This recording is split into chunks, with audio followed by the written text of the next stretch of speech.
my beloved Boss Mike Cervera.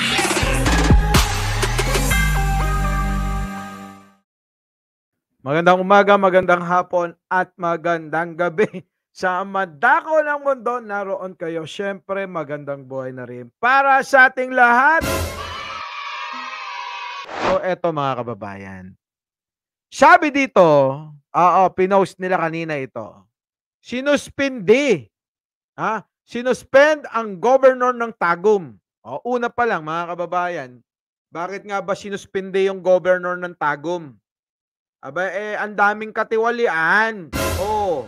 May katwiran naman para suspindihin. 'Di ba? Ang problema nga mga kababayan, kung yan walang kaabog-abog na sinuspindi. Alam nyo, ang pagsuspindi ng isang politiko na nanunungkulan sa isang bayan, hindi rin basta-basta. Tama naman yun. Kaya lang nga, mga kababayan, sa mga hindi nakakaalam, kaya nasuspindi yung gobernador nila ron, meron ngang mga kaso. Palibhasa kasi may kaso. Nilo Pascua. Ngayon, syempre, kung siya ay sumusuporta sa mga Duterte, wala namang problema dun. Pero may kaso ka, kaya ka nasuspindi. May dahilan. Hindi yung walang dahilan, bigla ka na lang tinanggal dyan. Di ba? Kaso nga meron dito, sabi dito, biglang nagkaroon ng repair sa Davao Airport early today, delaying all flights. So ngayon, mga kababayan, nagkaroon nga daw ng repair dyan sa airport sa Davao. Kaya nagkaroon ng delay. Normal lang naman yun Di ba? Kahit nga walang kukumpon nagre-repair, Mami Terry, nagkakaroon talaga ng ng delay yung mga tulad ng Cebu Pacific. 'Di ba? Kahit Manpal nagkakaroon ng delay. 'Di ba yung mga airlines na 'yan? Nagkakaroon talaga 'yan kahit nga sa ibang bansa, kahit na nandoon sila, nadi-delay pa rin Naloko na. Yung mga simpleng mga regular o normal na nangyayari sa mga palipaligid. Tulad nito, biglaang nag-repair, na-delay yung flights nila. Tapos ngayon, ito naman, blackout buong Tagum without warning or advice. Kailan babalik ang kuryente? Sabi dito. Dati may advice ang electric co-op tuwing may blackout. Mr. President, alam mo ba tong sabotahe na to? Tingnan nyo kung gaano kabastos yung mga yan. Tanong lang po para lang malaman ng tao kung sino ang accountable. Ikaw ba o asawa mo? Sabi rito. Di ba? Alam niyo yung nagtatanong na nambibintang? Ganyan yung mga no?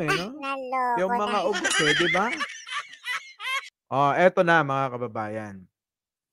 So yan. Yan. Nakikita niyo pa rin naman So eto na nga. Tulad nito, sabi ko nga, etong minsan madalas pala si Del Toto, 'di ba? Pati yung blackout. Bakit niyo isisisi sa pangulo? 'Di ba? Bakit niyo isisisi sa pangulo? Bakit hindi niyo tawagan yung electric company diyan o kung ano man, yung may hawak ng inyong kuryente dyan. Kasi sa amin, Sempelco di ba? Yan ba naman isisisi nyo pa rin sa Pangulo at unang ginang? Di ba? Nawalan kayo ng kuryente. So, pag nag-brown out sa atin, sisi natin kay Presidente? Ganun ba yon? Kapag ka nag-brown out, sisi natin kay First Lady? Naloko na. Di ba? So, parang tingnan nyo nagtatanong na naninisi na. Sino daw ba ang dapat sisihin? Sino daw ba ang dapat, tanong lang po para lang malaman ng tao kung sino ang accountable. Nancy Mangaway. Ikaw ba o asawa mo? Sabi. Eto pa, ang matinding kalaban pa natin, yung, may nagbigay nito, Prudencio Bersamina. Ito pa isa. O, lakihan natin para makita nyo.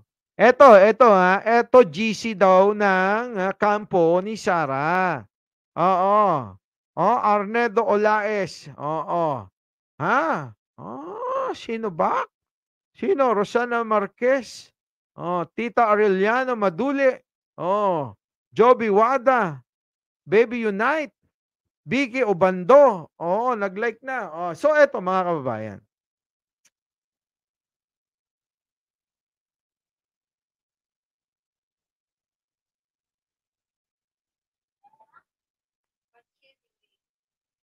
Naka-live ako eh.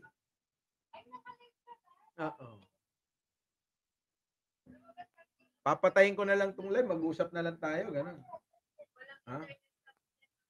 Ayan, shout out kay Agot Toribio, Eric Santos. Magandang gabi po. Nandiyan na rin si Kate Anderson. Ayaw talaga ibaba. Naloko na. Ayun, Mary, ha? Ingat kayo dyan. Love you too. Bye-bye. Kulit ng jowa ko. Parang ayoko na talaga mag-jowa. Naloko na. Diba? Eric Santos, boss, magbalita ko, daming upuan sa rally. Kulang. Sabi nila, marami na nga daw hinakot. May nagchat-chat sa akin, boss Mike, ang daming hinakot dito. So, eto na mga kababayan, balik tayo dito, ha. President Sara Movement. Guys, ito yung sa GC nila, ha. Nababasa nyo ba? Ann Phoenix. Rosette. Nandiyan na rin si Nida Galvez. Ito to. Randy Alvaro. Nandiyan na rin. Ito. President Sara Movement. Guys, magpakalat lang kayo ng pagsuporta sa mahal nating guys, magpakalat lang kayo ng pagsuporta sa mahal nating Pangulo na si Sara. Si Sara na pala kinikilala nilang Pangulo, Daisy. Tapos, yung pong 50K per group po, ang hatian ng bawat members, depende po yan kung ilan po kayo sa isang grupo. Naloko na.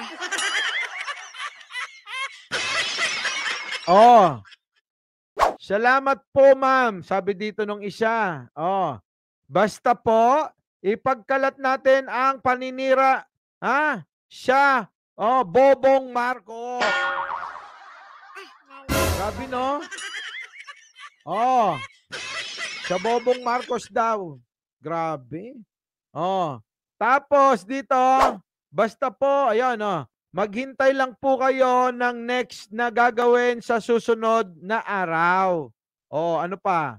Ma'am, sabi dito, sino ba ito mga may Ramil, sino ba yung Ramil na yon? DDS, President Sara Movement. Ganito nandito eh. Saka si Ramil.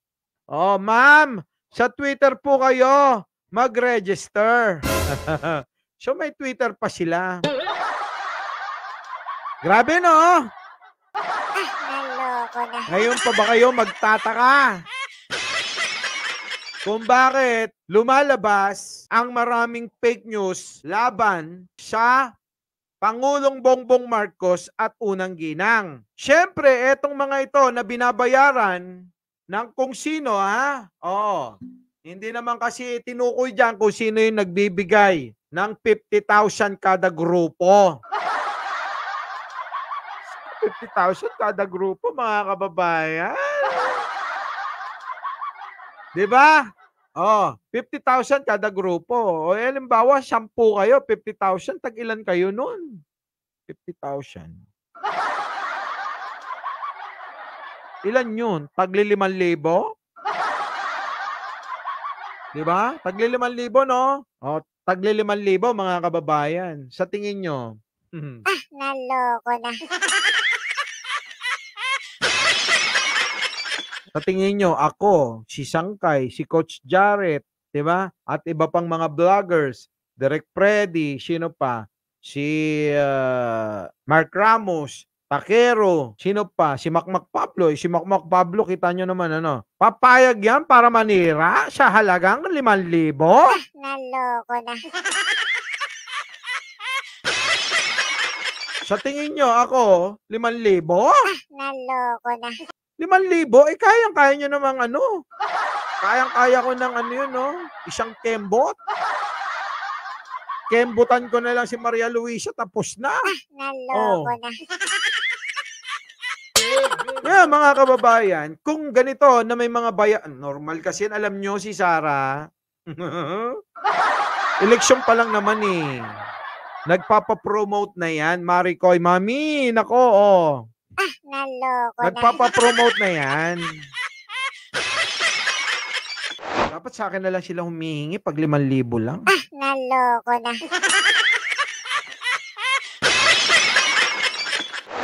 Mike Cervera po, laging nagpapaalalang mahalin natin ang ating kapwa, ipagdasal natin lagi ang ating bansa. Magandang umaga, magandang hapon at magandang gabi sa ang mandako ng mundo, naroon kayo. Siyempre, magandang buhay na rin sa ating lahat. Our beloved Boss Mike Cervera.